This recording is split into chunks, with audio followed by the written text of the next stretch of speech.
everybody, and I'm very, very pleased to introduce Ruth. Ruth Devlin. I contacted Ruth because we speak a lot about the menopause, and one of Ruth's specialisms is speaking to men about the menopause. And I think that's really important. And I think as women, our duty to ourselves is to actually be able to understand how we can talk. You know, we find it hard enough to talk to our girlfriends about some of the trickier issues of the menopause, but how on earth do we speak to our partner about it, which can be very difficult. So without much of ado, please let me introduce Ruth. And Ruth, tell us a little about you and your background. Hi there, Michelle, and thank you very much for asking me on. That's really kind of you to have me on. Okay, so a little bit about myself. I'm a registered nurse. Oh gosh, I'm not going to tell you how many years I've been registered for, but I've been a clinical educator for over 10 years now, specialising in the menopause and related symptoms. I really enjoy educating and informing women on the menopause and helping people to understand about this topic. And as with all good things, we have a book as well to this. So Ruth just booked, actually, I don't know, is it recently you brought out your book? So it was back in 2019, the first edition came out. Yeah. Right. So after educating for so many years, pre-COVID, it was all face-to-face. You always, even if you put on a talk for a mixed audience, you'll always only get a smattering of men. And then you always will get the comment from one woman attending saying, I wish my husband could, or my partner could hear all this information, or wish my male colleagues could hear this information. So I thought, right, we're going to have to write a short guide for them to be able to read and keep it short. It's got a limited level of concentration on something like the menopause, I'm sure, and just make it really good factual evidence-based information that they can easily dip in and out of. And so how did you start? Did you start doing some research to kick it off? Yeah, I mean, it started, the idea started years before I did it, because with all the feedback that I was getting, it became blatantly obvious that not only did men need the information, but women were desperate for them to become informed. So I did put out a small survey, microscopic compared to other surveys that are out there, just to any male colleagues or friends or relations who, those who I really valued their opinion, but those who I felt were going to be really honest as well and upfront. So some of the more challenging individuals, shall I say, who would, definitely give their views. Well, the basic questions were, gosh, it's so long ago since I did the survey, would you be interested in this? What would you like to know? How much do you know about this topic? And the speed that their responses came back was overwhelming, and all came back saying that, yes, please write a small guide, make it short, make it easily accessible, no fluffy bits, I think was one of the comments, and lots of hyperlinks. But just give them the facts. They just want the facts. They want to understand why it's happening. They want to, you can't possibly support somebody through something like the menopause unless you understand the topic that you're trying to support. And so many organizations that I've worked with, they'll say, right, okay, we'll provide support and we'll provide a talk on this topic, and then they'll say, okay, we'll provide a training session for managers as well, and they'll just want a little short half-an-hour session. I was like, well, no, they can't possibly train and support people through this period of time unless they actually understand the menopause to start with. You can't just give people ideas about how to provide the support unless they've got the basics on board. Yes, and that's what I liked about the book, was that you start off straight away by explaining the medical side of it without being too medical, but at the same time not making it, you're not dumbing it down at all. So you're giving people the facts, and I think that's important. If you've got the facts, you can then start understanding what it all means. You've got to simplify it for people. It's not a complicated topic. It can feel like a really complex topic because of the amount of symptoms that are involved. But if you break it down for people, demedicalize it, it then immediately becomes more accessible as a topic, doesn't it? And I just, just not using non-medical terminology, it just can really help as well. I think, some people can get swept away with that, and lots of people want to give you lots of statistics as well, and people just need the basic facts. Why are you experiencing the symptoms? How could they potentially affect you as an individual? How many, are you going to experience all the symptoms? You've got to remember we're all individuals as well. Everyone's going to have their own unique experience. And as I said to you earlier, Michelle, I said we don't choose to go through the menopause. That's one of the most important things to point out. We just get lumbered with this to try and get out, to try and get through this transitional period as easily as possible. When I'm educating, I think I always start off a talk trying to get people into a different mindset, because so many people have such a negative view about the menopause. It's shrouded in, with stigmas and negativity, and it's very much counted as a taboo topic. Whereas if you see it in a much more positive light, because you've got the education on board, you've got more of an idea as to how you're going to try and cope with those symptoms, then you can start to see the light at the end of the tunnel. And I think what I like is the book is broken down into, you start off with the physical symptoms, which to start off with are easier to understand, because quite often you can see, are hot flushes, and we've all heard of hot flushes. Yeah. And I think that's, you sort of break it down into areas. So, I think you start with the physical, then you move on to the emotional stuff, which is obviously a hard thing, especially in relationships. It's hard enough at the best of times to talk about the emotional issues. But I think you do it in such a way that it allows people to really think about it and why they're not, for all the other you if you've got a problem, quite often you smother it with lots of other issues, but you're not getting to the root cause of the problem. Yes, I think, I made the decision to break it down into different sections, because it's really, it just, again, it makes it more easily accessible for people to understand and to really comprehend the impact of, say, the psychological emotional symptoms, which are really debilitating. But visibly, as with any mental health, you can't see the problem, can you? And so many people, particularly within the workplace, will try and hide the fact that they're experiencing these symptoms, because they don't want to appear as though they're not coping, that they're losing confidence, that they can't cope with their workload anymore, that they're forgetting things, that they haven't got any retention left, they've got, they're having low mood swings. So a lot of people will overcompensate within the workplace because of their symptoms. And when you start explaining in your workshops to men about these are the symptoms, is it like they suddenly realizing and understanding? Is it, I sort of imagine for a lot of them, because it's as a third party explaining what they can, their partner might be going through, and then they suddenly go, oh my goodness.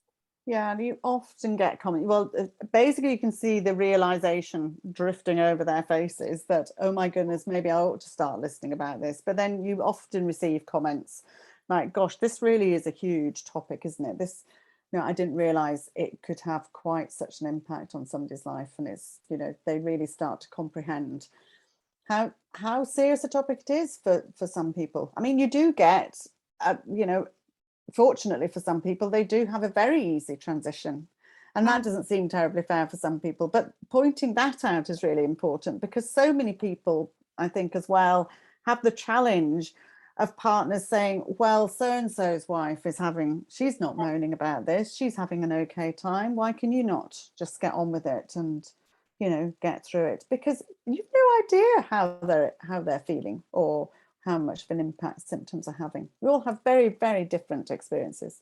Absolutely. And what I also really liked was that you actually had a specific chapter about genital and urinary, the issues that people go through during this period with genital and urinary. You took that out, you made that very specific, because that is something that I think even now is taboo, how women talk to their own girlfriends about it.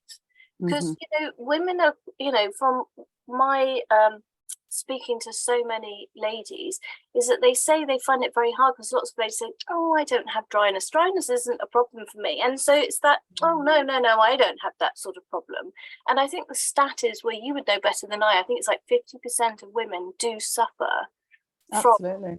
dryness. Yeah. But, you know, and that's obviously, that's the problem, you know, please explain further. You know, how that then goes into how that really affects the physical relationship and emotional relationship between partners. Yeah, these are really hard symptoms for people to communicate with, even with partners who are they're incredibly close to, because I think, you know, that they're not so obvious. That it's incredible, Michelle, the amount of women who never ever go and see their healthcare professionals about these symptoms, and they put up with these symptoms for so long. It's incredible. And if you get a group of women in a talk, or, you know, in a conference center, and you just give them the facts about these symptoms and realize that everybody within that room is probably experiencing a certain degree of these symptoms, and you normalize them, that can make them more approachable for the actual person, and give them the confidence to then to be able to go and discuss the symptoms with their partner, having things to hand, like, you know, I was saying to you earlier that if I used to do face-to-face talks pre-COVID, I was always have big boxes of free samples of moisturizing lubricants, and, you know, having something like that to hand to somebody and say, look, this is what we were talking about. It is normal. I didn't think I was, you know, I didn't think I was normal. I thought I was just one of a few who might be experiencing these things. This is the sort of things that I've been experiencing. Just normalizing it for people and making people realize that, you know, there are ways to cope with those symptoms, because if you start experiencing irritation, dryness, soreness, you know, and intercourse can be incredibly uncomfortable. And that then obviously has a knock-on effect on a relationship if you don't feel confident enough within that relationship to explain how it's affecting you, and that can start pushing people away, and you know, and then obviously has further impacts down the line. So just being open about those symptoms and saying, look, normalizing them for people, and explaining how, yes, the acidity levels in your vagina can alter with those declining and fluctuating levels of estrogen, so that you might become more prone to infections like thrush or like urinary tract infections. You might, and that's really normal, and that's nothing to be bothered about. Just make sure that you get the right treatment. So first of all, address the dryness. You know, I think you have to point out basics, like if you've got dry skin on your hands, you're going to get a hand lotion, aren't you? If you've got, most people will use a facial moisturizer every day, but we all use different types. And then, you know, you've got, I mean, the vaginal moisturizing and vaginal lubrication industry is massive. It's a very competitive industry. It's there because it's needed. And so that normalizes it as well for somebody. If you put it into different format for people to listen to, particularly men. I think, you know, if you say, look at the industry out there, how big is that? They're providing a service for people who need their products, and then going and getting the treatment. So you start off by talking about the dryness, and then you think, right, okay, you need to know that the best treatment for this area is the localized treatment, the vaginal estrogen. And as we've recently heard, you can now, there's one product which is licensed to get over the counter in pharmacies, which is brilliant, because it's very safe treatment to have. It's a tiny amount of estrogen. It's, you know, very low, if any, systemic absorption, but it's going exactly to where it's needed, to the tissues that is needed. So it has a very high success rate for a lot of people, and that can really transform people's lives. It can, you know, replump tissues, and it can address levels, imbalances there, and you know, that has a massive effect on people's confidence and on people's relationships. And I think the fact that, you know, you could now buy these products, you know, and I will mention that name of that product that you just said is Gina, and that this isn't a plug, or is certainly not being paid by Gina for it. But I do know it's made such a difference to people's lives. But the fact that all of those products, you can buy them now online, so you don't have the embarrassment or shame or whatever the things that we shouldn't feel, but we do feel when we get those. So I think that's really, really helpful, and hopefully that's helped people, that they can go online to get them so easily. Yeah, I think the licensing of that one particular product has made everything more accessible, because as we know, it's really hard to gain accessibility to a GP appointment a lot of the time. It's very challenging Yeah, at the moment. It's completely understaffed, the NHS, and it's, you know, it is very challenging for both sides, not for only for GPs and practice nurses, but also for people trying to get those appointments. But there's nothing to stop you emailing your contacting your surgery and asking for prescription, because you obviously have to pay for Gina on over the counter. So you know, for donkey's years we've had vaginal estrogen in different formats available by prescription. So just contact your surgery and ask for that prescription. and I Um, think that's it, isn't it? Is actually mhm. just go and say, "This is my problem. Yeah, this is what I Please need. give me something to Yeah. help me." But also knowing that there's other formats of gaining that estrogen. So you've not just, so gene is a tiny little pessary on the end of an applicator, which is similar to the Vagifem, which is the traditional name. And then you've also got cream, you've got estrogen cream, again on an applicator. And then there's an estrogen ring called an estring, which is silicone ring, flexible silicone ring, which is impregnated with estrogen that gets inserted into your vagina for 3 months, gets changed out every 3 months. So lots of different options Yeah. available, and it's finding the right one for you, isn't it? And that's the same with any Yes. symptom, is knowing all the different options that you've got to potentially help your symptoms, and not, you know, and getting education on that, and not getting education which is biased in one particular direction. Yeah. Really important. Absolutely. And as always, it's what works for you doesn't necessarily work for the next person, and vice versa. Absolutely. And it is finding that out. And then obviously the book, you also talk about, I mean, I'm going to say the obvious things, but they're not always the obvious things. And although we might know them, doesn't mean we necessarily practice them. And I'm talking about general good lifestyle, like Yes. diet. And as a chap, you know, or as a partner, if you understand that that can make, especially for ladies, as I understand it, menopausal, you know, really looking at your lifestyle can make a difference to those Mhm. symptoms. And if, you know, your partner, you can do that with your partner, Yeah. that's a way of embracing the menopause together. Yeah, it can be a really supportive thing to work together. And I think, you know, one thing I would say, you know, Michelle, get the information on board, but then that doesn't make you an expert in the menopause. So don't patronize your partner, but work Yeah. with them and give Yes. them helpful solutions. So, you know, alcohol is a massive problem, you know, that can impact, really impact several of the symptoms, and raise levels of stress and anxiety. So, you know, having alcohol-free evenings is really, really beneficial. Looking at your caffeine levels is obviously really beneficial. Making sure that you're well hydrated, that you're getting exercise. But then when you're thinking about your diet, everybody knows we need a healthy, well-balanced diet. But what does that actually mean when you're transitioning through this period of life? So you're wanting to really lower the amount of sugar content you're having. You want to really lower the amount of refined foods you're having. So think about your complex carbs, think about a high protein diet. So that helps the natural production of collagen, one of the building blocks of our bodies, making sure you've got lots of calcium and magnesium in there, which is really vital for good bone and heart health. You know, the one supplement I would advocate taking is the vitamin D, because you need enough vitamin D to process the calcium. In the UK, we obviously don't. I've got the sun is coming out here now, but we obviously don't process enough sunlight through our skin. You know, I, Yeah, vitamin I D through can't our tell skin. you a webinar where we haven't mentioned vitamin D. Yeah, no, brilliant. Get your vitamin D on board. All these, but vitamin D is good for men and women because it helps to boost Yes. energy levels, helps to boost immunity. So you can both start taking vitamin D in spray form or tablet form. But it's getting the basics out and making sure, and I think making sure people don't realize they have to dramatically change their diet, unless of course you've got a diet absolutely packed with refined foods and junk food. You know, just think about the little tweaks and nudges that you can do. So looking at your portion size, looking at, don't ever exclude any of your major food groups. You know, your body needs nourishing at this time. It needs the fat, it needs the complex carbs, but maybe in smaller quantities. So Yeah. up your levels of your plant-based foods.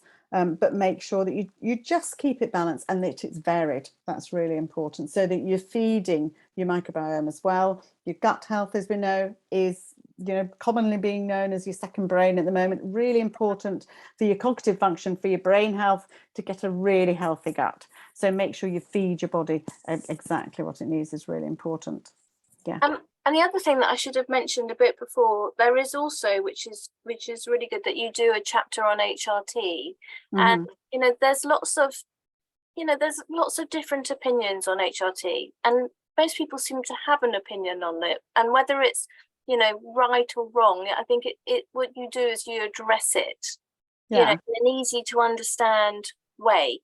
Well, I think it can be really confusing for a lot of people. HRT, they don't know whether they need it. They don't know if they don't need it. When should I go on it? Do I really need to go on it? Is it safe for me to buy on it? But getting the right information from the right sources is essential. So information that you can trust, that is up to date. I'm afraid I wouldn't be reading anything in the media on HRT. I would be looking to places like the Women's Health Concern website, which is the patient arm of the British Menopause Society. They've got fantastic fact sheets on there, which are up to date and evidence-based. You can trust that information. Not everybody does need to be on HRT. As the research stands at the moment, not everybody needs to be on HRT. That might change with further research. As we all know, there's not been enough research done on females. A lot of research done on anything to do with medical healthcare has been based on men, because it's more expensive to do it on women because of women experiencing a menstrual cycle and trying to allow for research to be worked around that. So there's definitely not enough research, but there's more and more coming out as we progress. But I think getting the basics out there, realizing it is a really valid option for people, explaining all the different ways you can have HRT, and also making sure that when people do see somebody who's the prescriber, that they're getting the best person within their practice who either specializes in the menopause or has an interest in the menopause, because your prescription is only as good as your prescriber at the end of the day, which is really important. Making sure that you're regularly reviewed. So if you put onto HRT, you should be immediately reviewed after 3 months to check it's the right route for you, the right prescription, that you're not having too many side effects. And then everybody should always have an annual review. The amount of times you hear people who have been just on repeat prescriptions for 15 years. No, you need to be reviewed every year, because the HRT doesn't halt the menopause. It doesn't. Obviously, you're continuing to age, and you're badly. I know, or maybe it's better because you got your HRT. But it doesn't halt the menopause. So your prescription might need to be tweaked annually, or because your symptoms might be changing. But just simplifying it for people and getting people to understand that. And I think particularly for people, it's really important to take the fear out of HRT, because if you're experiencing raised levels of stress and anxiety because of your symptoms, you're absolutely snowed under with multiple symptoms, whether you've got hot flushes, night sweats, joint aches, weight gain, bloating, problems with menstrual cycles. You're finding the psychological, emotional symptoms really debilitating. And so you're under this cloud, and you really do not have the energy or the motivation to try and help yourself through your lifestyle choices, which is first and foremost what everybody should be doing. Then you could be given a window of opportunity, can't you, of thinking, right, okay, if I have a little bit of HRT, you're weighing up the benefits and the risks, then that is a much less of a risk than resorting to, thinking we're eating junk food and having too much alcohol and raising your stress levels even more by having too much caffeine. You're putting your body at a much greater risk of potentially developing breast cancer than if you've had the HRT. So you've got to put things into perspective, which is really important. And I think it's also, the menopause, especially when you start going through the menopause, especially if you go straight into it, you haven't had some people have perimenopause, where they'd have a symptom here and there and it stops, and you're starting to get your head around it. But going straight into the menopause can be a real shock to your system, and you kind of think, what's the matter with me? Why aren't I being why can't I think like I normally did? What is it, just me? Or, that, and it's I think it's great for us to explain to people that it isn't them. It's what's happening to your body. It's not you going mad, which is what I hear so often. Oh, so often. And I think just explaining to people as well that, your hormones don't just steadily decline, they fluctuate.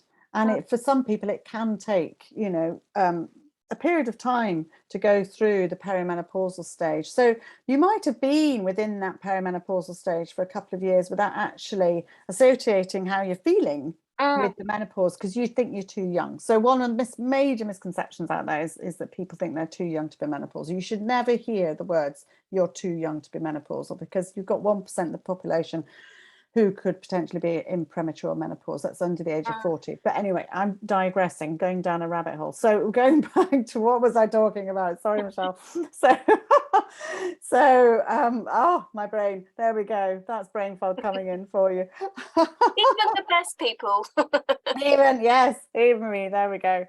But I think, what was I talking about actually?